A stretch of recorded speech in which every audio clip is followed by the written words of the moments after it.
Πιάστηκα.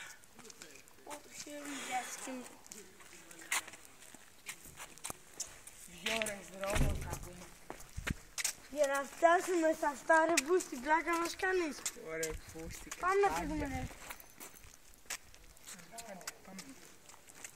Φουλαράκι, φουλαράκι.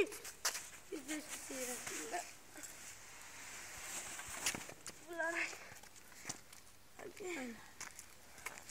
Ω, μας τα πρίξες και εσύ ρε. Έλα φίλα, έχεις κι άλλο ευρώ να μου δώσεις φίλε. Γιατί? Θέλω να πω να τη δώσει μου. Πλάκα μας Πού ξέρω ότι θα πάρεις τη ρόπιτα. Φίλε, είμαι πολύ.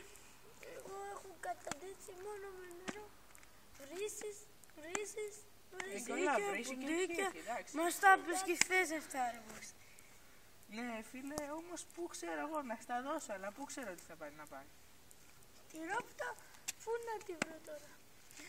Ναι, καλά είναι μακριά είναι θα πάω μέσα στο μαγαζί, θα κλείσει απευθείας με αυτό το μπόχα. Και τη δόση σου πώς θα την πάρεις με αυτό το μπόχα. Μα αυτό το μπόχα εκεί είναι πολιτισμένο άσοπι. Πολιτισμένο. Σαν εσένα. Εγώ τι είμαι, τώρα πες μου τι είναι. Εσύ τι γελάς. Κοροδεύετε τον άνθρωπο τον άρρωστο. Γιατί? Απλώς πού ξέρω ότι θα πάρεις τη ρόπιτα.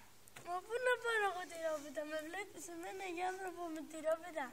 Δεν σε βλέπω ρε μπουγάτσα.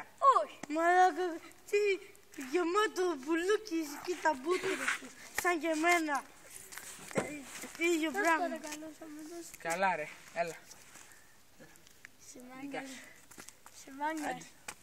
Ο Θεός και η Παναγία να σε έχει καλά. Θεός και σένα να σας ευλογεί. Να σας ευλογεί. Το μαλάκα πάνω να πάρει τη ρόπιτα.